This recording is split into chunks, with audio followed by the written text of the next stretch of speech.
आता आम्ही वीणा लेक बघायला चाललेलो आहोत। जाताना रस्त्याने उकडलेल्या शेंगा, भाजलेली कंस, कैरीच्या फोडी, पेरूच्या फोडी, तुती म्हणजे मलबेरीज असं सगळं घेऊन माणसं बसलेली होती।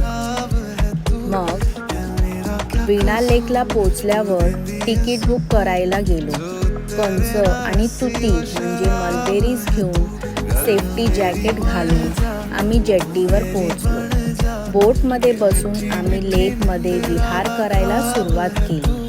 छान झुळझुळता वारा, गरम गरम कंस आणि गोड गोड तुती म्हणजे मलबेरीज खात आम्ही लेकमध्ये विहार केला। मग मी नाव वल्हवण्याचा आनंद लुटला। खूप मज्जा आली मला।